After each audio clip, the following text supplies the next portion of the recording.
बिस्मिल्लाहिर्रहमानिर्रहीम अल्हम्दुलिल्लाहि रब्बिल आलमीन वस्सलातु वस्सलामु अला सय्यिदिल मुरसलीन नबिय्यिना मुहम्मद व अला आलिहि व सहबिहि अजमईन अम्मा बाद। आदरणीय दर्शक मित्र, प्यारे दोस्तों और भाइयों, पति तथा पत्नी के अधिकार, विशेष रूप से अल्लाह ने पति पत्नी दोनों के कुछ अधिकार निर्धारित किए हैं तथा हर उस कार्य में उनकी उत्सुकता बढ़ाई है जिससे इज़्दिवाजी जिंदगी, इज़्दिवाजी संबंध, आपसी संबंध, वैवाहिक संबंध को उन्नति तथा शक्ति मिल सके, जिससे इस संबंध का संरक्षण हो, इस संबंध की हिफाजत हो। मालूम हुआ कि दायित्व का भार दोनों दिशा में है तथा पति पत्नी दोनों ही को एक दूसरे से ऐसी वस्तुओं का प्रश्न नहीं करना चाहिए जो उनके अधिकार से बाहर हो। जैसा कि अल्लाह ने कुरान में फरमाया है कि वलाहुन्ना मिस्लुल्लज़ी अलैहिन्ना बिल मारूफ, कि उनके लिए भी उसी प्रकार अधिकार है जिस प्रकार उनके ऊपर पुरुषों के हैं अच्छाई के साथ। पुरुषों के भी अधिकार हैं पत्नियों पर, महिलाओं पर, और इसी प्रकार पति जो है पत्नी का भी अधिकार है अपने पति पर। लेकिन ऐसी चीज की मांग किसी एक दूसरे की तरफ से ना हो कि जो दूसरे के लिए मुश्किल गुजरे, तथा इस प्रकार सहिष्णुता, त्याग तथा दान की अति आवश्यकता है ताकि जीवन चक्र चलता रहे, कहीं रुके ना। एक दूसरे को समझना, एक दूसरे के साथ सद्व्यवहार करना, एक सम्मानित परिवार की स्थापना करने के लिए ये चीज़ें अति आवश्यक हैं। और पत्नी के कुछ अधिकार हैं उसके पति के ऊपर, और उन अधिकारों का हम यहाँ आपके सामने कुछ बिंदुओं में वर्णन करना चाहते हैं और वर्णन करने जा रहे हैं। पहला जो अधिकार है पत्नी का उसके पति के ऊपर, और वो ये है कि खर्च तथा आवास, रोटी, कपड़ा, मकान जिसको कहा जाता है, ये चीज़ें हैं। पति के लिए अनिवार्य है कि वो अपनी पत्नी के खाने, खर्च, वस्त्र तथा अन्य आवश्यकताओं की पूर्ति का दायित्व ले, जिम्मेदारी ले। वो पत्नी का उसका खाना, उसका पीना, उसके रहने के लिए उसकी अन्य आवश्यकताएं जो हैं उसको पूरा करने की जिम्मेदारी वो ले।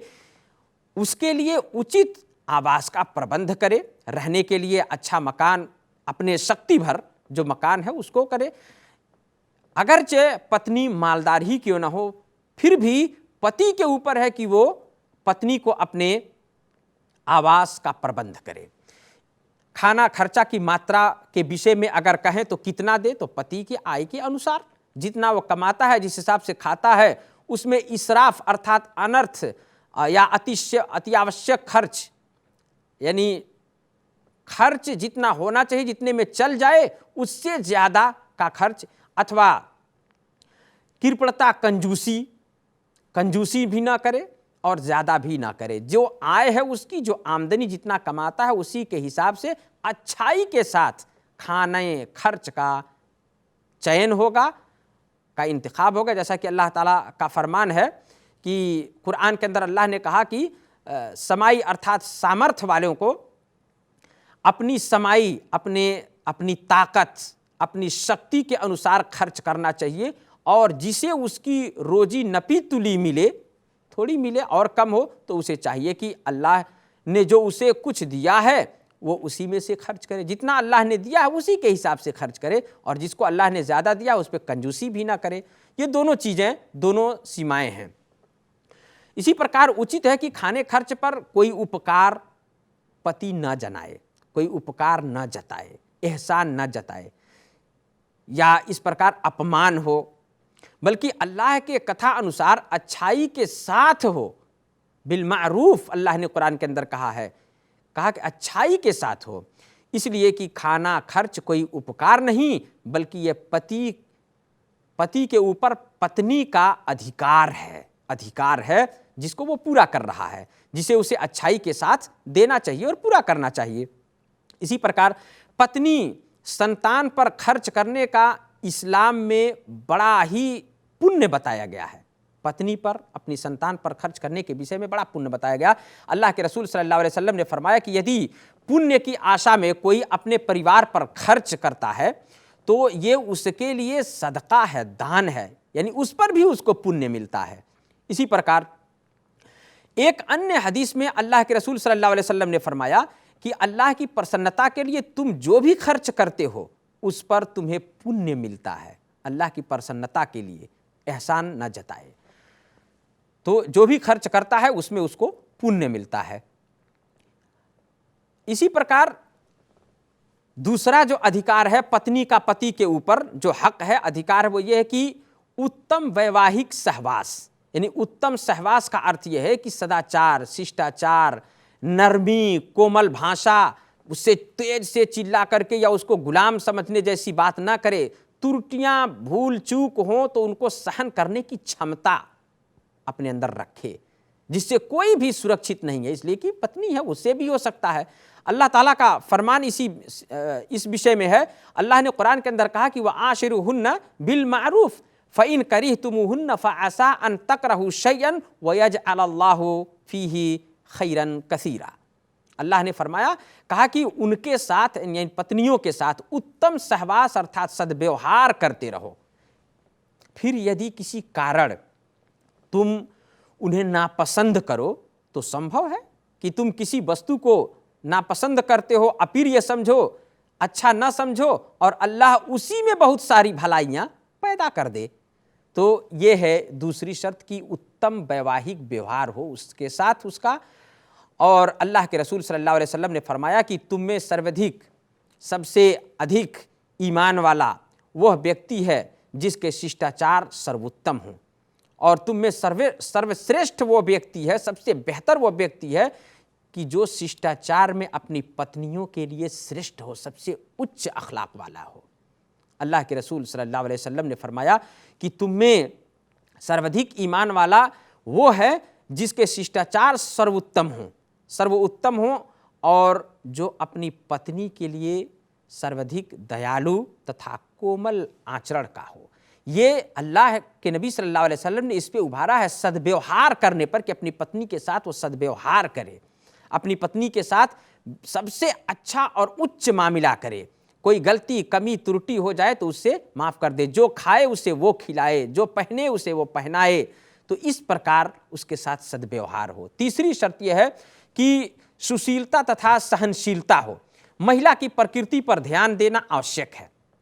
प्रकृति पर, इसलिए कि महिला इसी प्रकृति पर पैदा की जाती हैं कि वो थोड़ी सी टेढ़ी होती हैं, तो उस पर भी ध्यान देना चाहिए।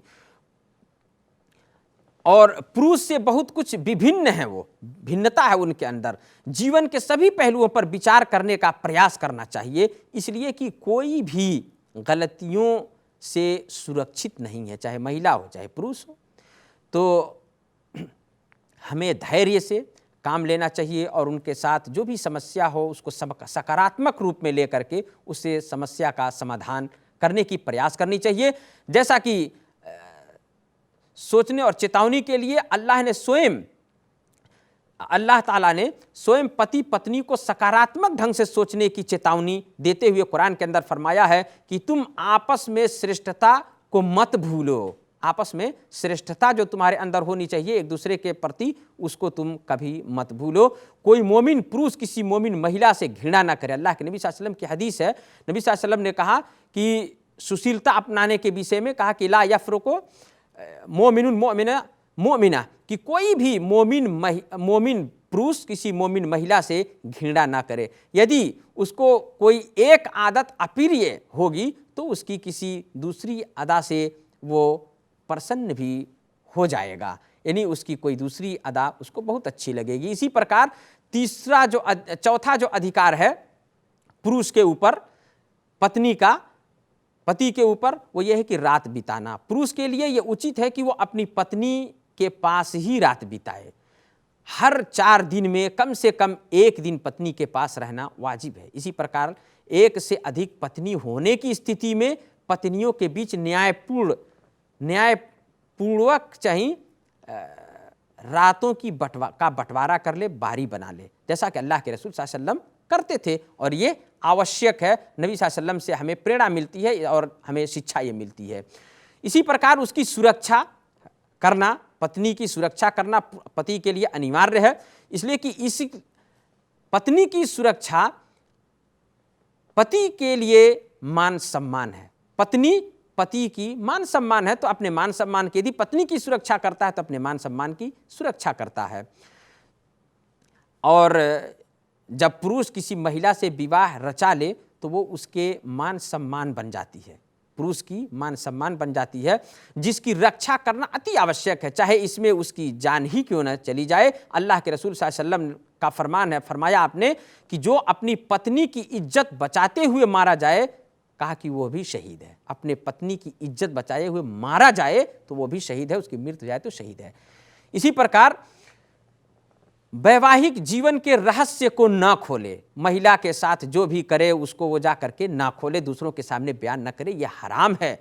जैसा कि आज समाज में कुछ लोग करते हैं जो जाहिल हैं, तो ऐसा नहीं करना चाहिए, कभी भी नहीं अपनी पति पत्नी के बीच की बातों को दूसरे के सामने बयान करना चाहिए। अल्लाह के नबी सल्लल्लाहु अलैहि वसल्लम ने कहा कि महाप्रलय के दिन अल्लाह के निकट सबसे बुरे स्थान वाला वह व्यक्ति होगा कि जिसने अपनी पत्नी से विशेष संबंध स्थापित करने के बाद, विशेष संबंध बनाने के बाद उसे उस रहस्य को जाकर दूसरों के सामने खोल दिया होगा। इसी प्रकार महिला के साथ अत्याचार नहीं करना चाहिए, उसकी गलतियों, कमियों, त्रुटियों को देख करके उससे जो है अत्याचार उस पर नहीं करना चाहिए। और इसी प्रकार पत्नी के शर्तों की पाबंदी हो, मोहर जो दिया है या विवाह करते समय जो भी शर्त, जायज शर्त जो महिला की तरफ से है, महिला ने रखा है, उसको पूरा करना भी अनिवार्य है, मोहर देना अनिवार्य है। अल्लाह से प्रार्थना, अल्लाह हम सबको जो पति हैं अपने पत्नियों की पूर्ण रूप से उनके अधिकार को देने की तौफीक प्रदान करे और पति पत्नी के इस जीवन को खुशहाल जीवन हमें बनाने की तौफीक प्रदान करे। आमीन। वसल्लल्लाहु अला नबीना मुहम्मद व अला आलिहि व सहबिहि वसल्लम।